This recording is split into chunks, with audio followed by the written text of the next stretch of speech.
In 2009, unusually powerful flares are happening in the sun's atmosphere. This is noticed by Dr. Helmsley, who travels to India to discuss things with astrophysicist Tsunami. Together they visit a copper mine, where they use an elevator that takes them 11,000 feet underground. In the mine's lab, Satnam shows Helmsley that the current solar flares are the biggest in history and are causing the Earth's core to heat up, which he proves by opening a tank full of boiling groundwater. Fearing a global catastrophe, Helmsley rushes back to the USA to interrupt an important gala and reports the issue to Anheuser, the head of the presidential administration. 6 months later in 2010, US President Wilson tells the G8 summit about the upcoming end of the world. The information doesn't reach the general public, but the most powerful people in the world start making plans. In the Tibetan Valley, they start building large ark ships for the elite chosen ones, but they tell the locals that they're building a dam. They relocate anyone that can't work and only people with certain skills are allowed to stay. In 2011, the ark tickets are being sold to the elite for €1 billion each. In the Louvre, Wilson's daughter Laura meets with the museum director to replace the Mona Lisa with a fake one and protect it from fanatics. In 2012, the general public still doesn't know the truth, but newscasts begin talking about the Mayan calendar and how many people believe the end of the world is coming, to the point where they're self-deleting in groups. Cracks are appearing on the streets of California, but nobody takes them seriously, blaming them on a mini quake. At the harbor, the passengers of a cruise are alarmed when the ship sinks a bit in the water.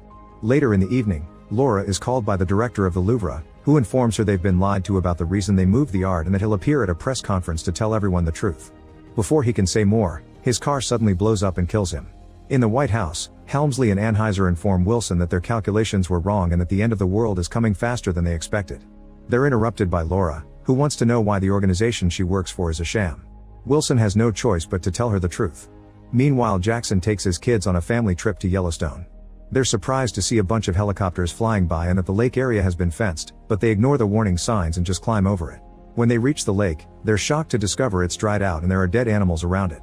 While a weird man called Charlie secretly watches them from the forest, the military arrives and takes the family away to their base. Helmsley tells Jackson that they're geologists investigating what happened to the lake and that the area is unstable, so Jackson should take the kids away. After the family leaves, Helmsley calls Satnam, who informs him he had to seal off the mine and he's been receiving similar data from other countries. The Earth's crust has begun destabilizing, so evacuation must get started. Jackson and his children go to a camping area only to be cornered by Charlie, who wants to know what the scientists say and laughs at the answer as if he knew it was a lie. In the evening, Jackson notices Charlie is broadcasting from his van and listens to his radio show, during which he talks about the upcoming apocalypse.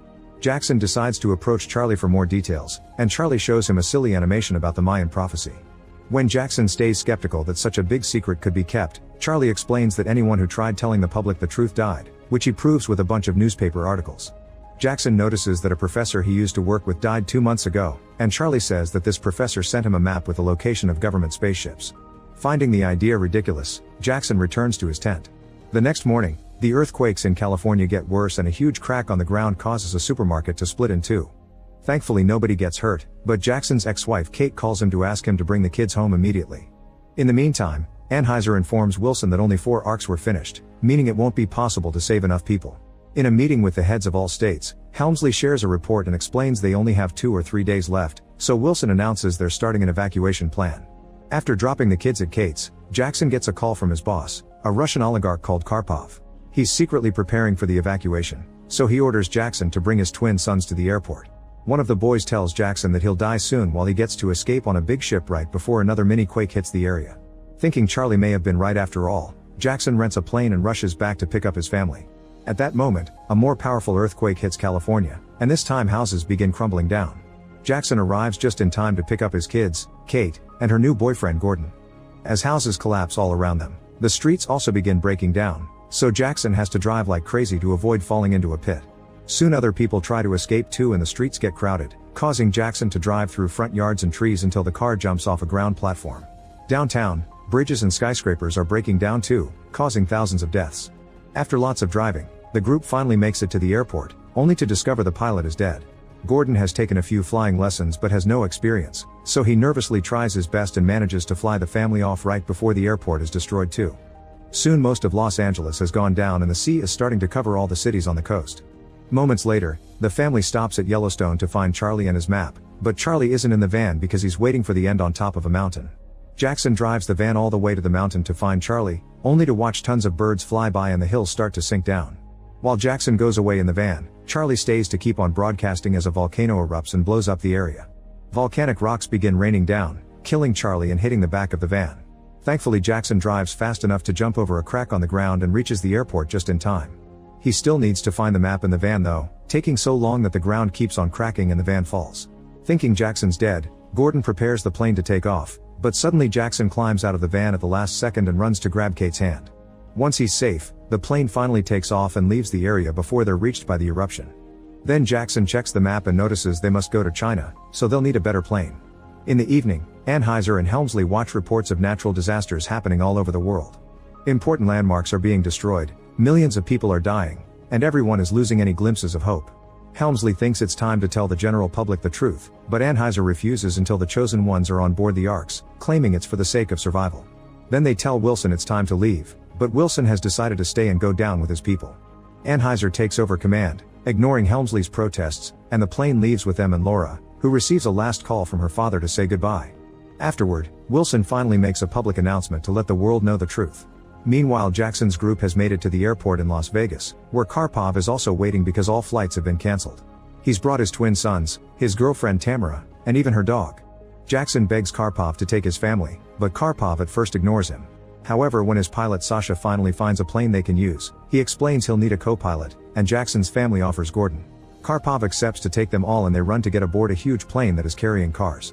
Air traffic control tells them they don't have permission to fly, but Sasha and Gordon work together and manage to take off, dodging a bunch of crumbling buildings and only hitting the top of a tower before they head for China.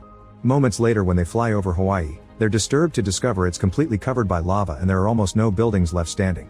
In Tibet, a Buddhist monk Nima receives a letter from his brother, who works with the Arks and has shared the truth. After getting permission from his master, Nima leaves the mountain and goes to pick up his grandparents.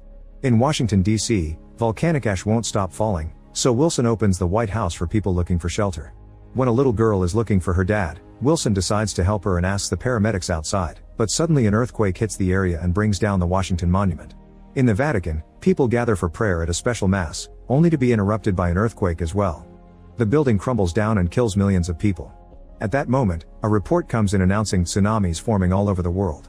A cruise ship in the middle of the sea is flipped over by the strong waves and the workers can do nothing but accept their fate. In Washington, D.C., Wilson wakes up covered in ash among hundreds of bodies, only to watch a tsunami cover the area and kill any survivors from the earthquake, including Wilson himself. Meanwhile, Helmsley discovers that the base with the Arks will also be underwater in around 6 hours and that the Earth's crust has shifted a lot. Both poles have reversed their magnetic fields and moved so much that the North Pole is now in Wisconsin. Back to Jackson's group, Sasha announces that the fuel is running out and he'll have to do an emergency landing. Once everyone is ready, Sasha and Gordon start to descend, only to discover there's no more ocean. Thanks to the continents moving, the plane has ended up in the Himalayas, pretty close to where the Arks are being built. Soon the plane loses its engines and flies too low, causing it to shake. Landing will be very difficult, so Sasha asks everyone to get into a car and exit through the cargo area. At first Gordon helps Sasha, but the pilot tells Gordon to join the others. The families go out together in a car that lands safely thanks to the snow, but all the other vehicles fly out and crash. Sasha manages to land the plane, but unfortunately it slides on ice and falls off a cliff, instantly exploding and killing Sasha. At that moment, Chinese cargo helicopters fly by as they carry animals to the Arks. Some officers notice the families and land to rescue them, however they only accept those who have tickets. Karpov leaves with his kids and the dog but doesn't take Tamara with him because he knows she cheated on him with Sasha. In fact, he's happy the pilot is dead.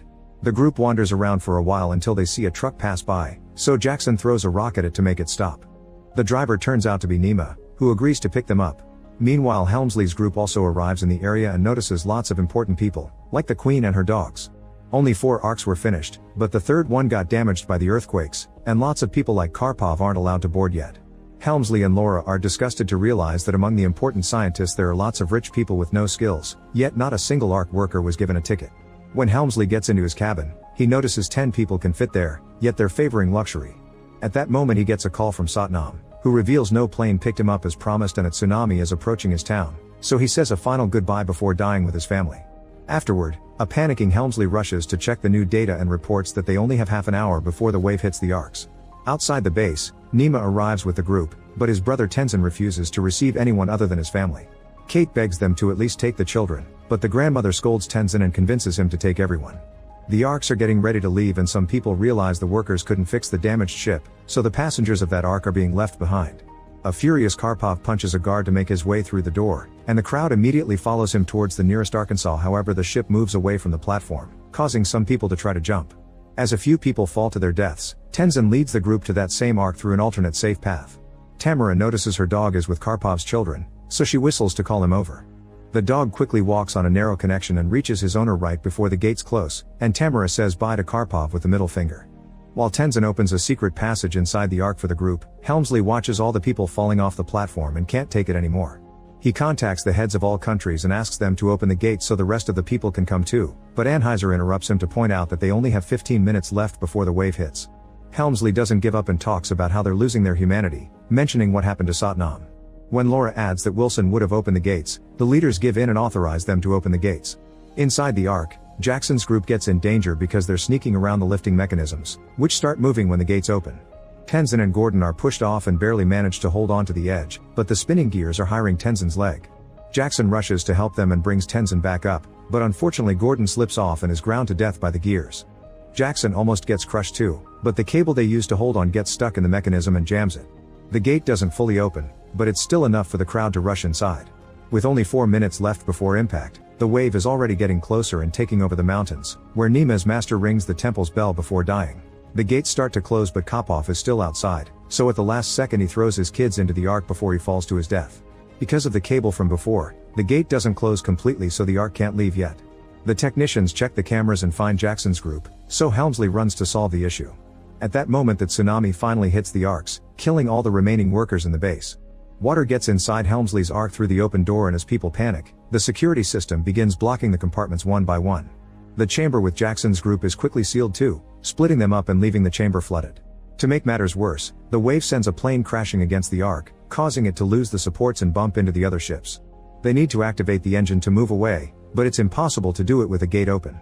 The tsunami causes the ark to shake uncontrollably and begins carrying it toward Everest, meaning they'll crash soon. Helmsley reaches the chamber and finds Jackson's daughter with the dog, then gets in contact with the rest of the group through the comms on the wall. He explains to Jackson how to unlock the lift mechanism and why it may be dangerous, but Jackson accepts the risk and dives in. When Kate is distracted helping Tenzin's injury, her son follows Jackson against his father's wishes and turns out to be helpful. He holds the flashlight so Jackson can use both hands. After lots of struggle, he finally pulls out the cable right as the bottom of the ark hits a rock formation. The gate finally closes and the technicians can start the engine, however the ship is moving too fast to turn it around in time. The ark begins colliding against the mountain and huge rocks begin falling on top of it, cracking a few of the windows. Thankfully the reverse motion activates before bigger damage happens and the ark moves away from the mountain as everyone celebrates and Jackson reunites with his family. Afterward, years start being counted as after the flood. On day 27 of month 1, Helmsley and Laura share their first kiss. At that moment, the captain announces that the skies are clear, so people finally get to step outside to see the sun again. As people in all 3 arks enjoy the fresh air, Helmsley checks the reports from the satellites to learn the water is receding and the entire African continent has risen. The arks immediately head there to start a new life. Make sure to subscribe and turn on notifications so you can watch more videos like this. Thanks for watching.